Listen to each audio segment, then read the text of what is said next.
to Breakfast Television, 8:30 in the morning. We're ending off the week. We want to end off on a high note and talk about some high points about our fair city, Montreal, which is really booming. So let's talk about that. First off, all the way to my left is Caro Lutfi, the executive director of Apathy is Boring. Good morning. Good morning. How you doing? I'm good. 5 years at Apathy is Boring, 3 as director. Yes. Amazing. I want to ask you a question about that Apathy is Boring in just a second, but let's introduce Jessica Glazer. You've been on the show so many times. We're so happy you're here today, a recruitment specialist, and who better to ask about these young people flocking to Montreal. So let's start this off. I want to start with you, Caro, because, you know, as part of what you do, you're really trying to get young people interested in things, right? Yes. So, from your perspective, what is working so well that Montreal is interesting to young people? Okay, so for a bit of context, Yeah. Apathy is Boring. We focus on mobilizing and engaging youth to be active citizens in their communities. So for us, that's social engagement, volunteering, as well as political engagement and voting. So that's what we track, that's what we monitor. Montreal is doing pretty good, but we're not great. We have a lot of work to do. What's the work? In what areas does the work have to be done in? Voter turnout Yeah. is pretty abysmal still for Especially, youth. Yeah. Volunteering is up, but there's still more that needs to be done. Young people need to be more integrated and included in their communities. A lot of young people don't feel like they have voice, that they actually have the power to make change in their communities. So that's what we're working to tackle. Now, a group called Youthful Cities did a study ranking all the cities in Canada basically on 3 main things: work, life, and play. We came out 3rd. Pretty good. And in fact, like 4th was so far behind. So really, the top 3 were all bunched together, along with Toronto and Vancouver. What's changed, Jessica? Why is this city becoming so great in those areas?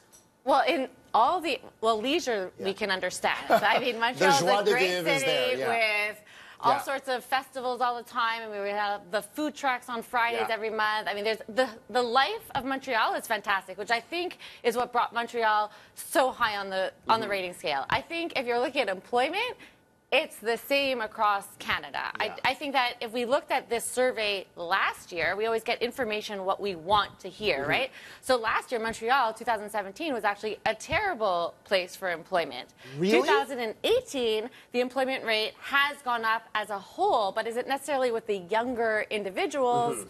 I wouldn't necessarily say that's the case. So what is going on? Because, you know, when you look at some news stories here, right, you got VFX companies that are opening up shop and 400 jobs in Point St. Charles, stuff like that. Is what's changing, is that the nature of our employment, the jobs that are happening here in Montreal, AI and that kind of stuff, are we just, we're getting hipper jobs, and that's why, you know, youth are so interested in the city? Well, I think it's a great hub. Montreal is a great hub as a whole. But youth as a general concept, they still have trouble finding jobs out of school. Montreal, Toronto, Vancouver, even 10, 20 years ago, even when we started, we always had an issue getting into the workforce. You need to get someone that's going to trust you. They have no experience. So all those issues are the same. But Montreal, as a structure as a whole, as the queen of leisure, is a fantastic place to live. But when you're looking at employment, I think a lot of them are still struggling with the concept of we now have a degree and, you know, stay in school longer, and then they're expecting higher salaries. And so then they're like, oh, well, I'm going to get a job at McDonald's. So, but I think that they're so high on life in this city that they think it's so great to live here. One thing that was lagging when it came to Montreal is engagement, civic engagement. So, Carol, why don't you tell me what are some of the ways that that can improve and why that matters? I mean, you know, because some people say, civic engagement, who cares? What does it matter when it comes to that? Why does that matter? Okay, so for us, that's everything. Yeah. Having young people in decision-making roles, having them feel the confidence to be able to actually take charge of the conditions that they live in, that's building the type of engaged citizenry we need for all generations, right? So there's a lot of data and research that shows that when young people get engaged and active in their communities, they'll continue to be engaged for the rest of their lives. So it's a really important target audience for us to be working on. I mean, for young people in Montreal, there's a lot of reasons for why, you know, they're not engaging. Often that link between government and people's everyday lives isn't really built. That bridge isn't there. We don't effectively educate people about this in schools. Our communities aren't talking about it. You know, we think of politics as something that, you know, is over here. Isn't our dinner table conversations necessarily, isn't what we're talking about at the clubs or when we're out and hanging out at festivals. And so it's something that we need to bring back to everyday life And we need to make this a comfortable, accessible conversation. Our language is always take off the suits, put down the briefcases. Let's make this accessible. You've recently launched a new initiative, right? It's called Rise. Yeah. In order to help this out, what is Rise? Okay, so Rise is a new program we launched in 2018. We're activating in 7 different communities around the country. Montreal is one of them. So we bring together a group of 20 to 30 young people between the ages of 18 and 29. Okay. They activate on a community project of their choice, and it's really about attracting people who aren't typically involved in their communities. So folks who don't have a lot of experience volunteering, don't raise their hands, they're not the ones on student council, and they're the young people that we give training to, their skills increase. It's all about peer networks, mentorship, so that when they leave the program, they come out feeling more integrated in their communities, and they have a stake in Montreal. You said young people, and then you said 18 to 29. Yes. I want to ask you, Jessica, when you look at that, and for employers, that kind of stuff, what do employers view as young people? Is it that range, or is it expanding now to like under 40? What when you say young people, what should we really be talking about? Well, I think 18 depends on what type of employment we're looking at, right? Because at 18 you can be working, but what type of job are you going to be looking for? So I would say that if you're coming out of school or you're in that category, it would be more 24 to 34-ish. Okay. Yeah. Okay, get me up there. That's fine. I love it. As long as that number goes higher, I'm okay with that. I agree. I just want to talk about one more thing with you before we go to a break, and that is, when I'm walking the city, when I'm meeting a lot of people, boy, this has changed here. You meet people from France, you meet people from Belgium, people that have moved here from Europe, come here, and you ask them, hey, you ever going to go back? They say, no, I am not going back. I'm staying right here. What do you think what's happening here in this city, to both of you, where we see people coming from outside of Canada and say, hey, you know what, I'm going to make Quebec my base, I'm going to make Montreal my base? I think it's the cultural acceptance that people appreciate when it comes to Montreal, opposed to other cities, because we really are this 2 languages. Yeah. One, maybe more, but it really is. It is considered, also looks very European, opposed to other cities. Not just a city that looks like all the others. And I think that's why people say, oh, I'm not going. Carol, what are you finding? I think, so when we often look at, just to build on that, the idea of diversity and inclusion, for us, there is a pretty big difference between promoting diversity versus people actually from diverse backgrounds being included in society. And I think we're seeing right now a lot of movements. There's a lot of young people stepping up in Montreal and being heard about how do we make our city, our province, our country more inclusive. So I think it's a really exciting moment to be part of this wave of change. All right, let's keep the conversation going. We're going to take a quick pause. We'll be back with more on the BT panel. Don't go anywhere. You're watching Breakfast Television on City.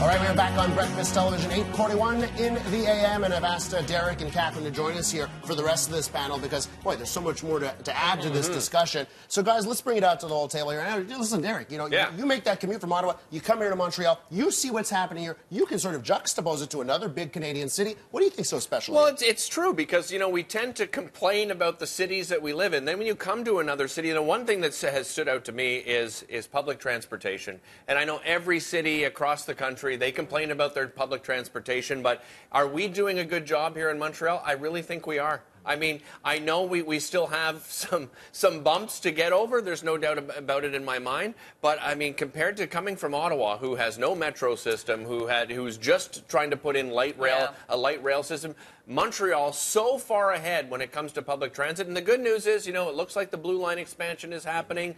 They've talked about the Pink Line. I know the Orange Line has been talked about as far as expansion. But that is probably one of the most impressive things coming from another city to a bigger city like Montreal that I've really taken advantage of. Even Elias, he went away to Toronto I think it was last week or the week before, and he was complaining about the public transit over there. So definitely a plus here on the Montreal side. Yeah. I like, of course, all the festivals, that kind of thing that calls me here. But I have to say, our houses, our homes, our rent is so low compared to so many other cities. I love going to New York. I would love to go to Vancouver one day. Everyone tells me how expensive it is. And so for Montrealers who are here and who want to set up home here in the downtown area, it's pricey, but not as pricey as Toronto. Yeah, but for now, wait another 3 years and the market's going to be... That's the concern. It's still not going to be at like Toronto and New York. She's like, well, you just wait. Just wait. You gotta be careful about that.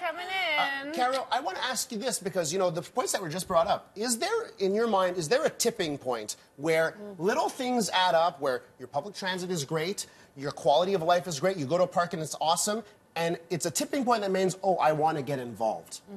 Yeah. Well, for public transit, we're actually, Montreal ranked second. Wow. Across, yeah, so that was a really good example. Yeah. Who's first? Good question. I don't know, actually. I'd have to check Vancouver, the study. maybe? Check out the study. Okay. But I think, yes, the more wins we have as a community, the better, obviously, for its citizens. But we need to do a better job of communicating those wins Right. and having that conversation. So great things can be happening, but if we're not making that link to, actually, this is your municipal government, then young people won't actually make that connection. You should run Denis Coderre's campaign next time he runs for mayor in Montreal. You got to talk about your wins. Would you guys say salary is also one of the things? I have to say, one of the guests that's going to be coming on breakfast television in just a moment, and not in just a moment, shortly, is Dr. Tamara Garfour. I don't know if you know her. She's a pediatrician who had the opportunity to go abroad, and she said that it's better for her here. People tend to think, oh, you're going to get a bigger salary as a doctor somewhere else, but she said the hours are better here. As a doctor. Yeah, that's what she says as a pediatrician. She said for her the hours are better here, but that I also have the you're like thought. maybe because she's doing it privately.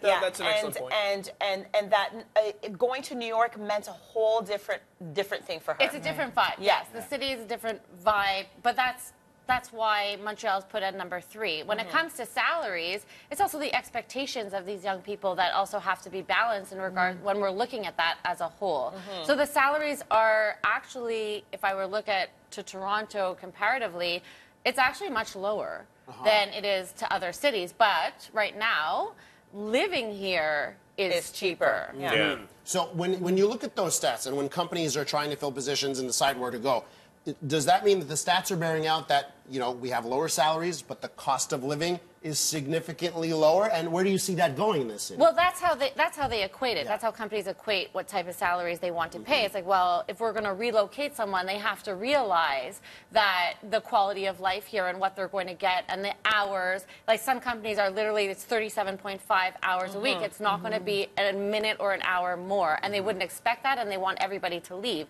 There's other companies that are different in that regard. Your 40 hours culture. are really 60 60 hours. Exactly. And so it depends on how many hours you're working, how you divide that up in that regard.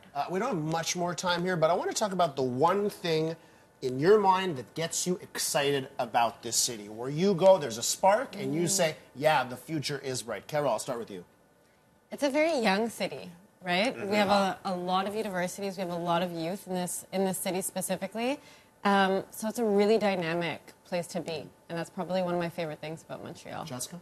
I think it's the potential of the city, especially when it comes to jobs and careers and companies. A lot of companies do come here because it's difficult to start.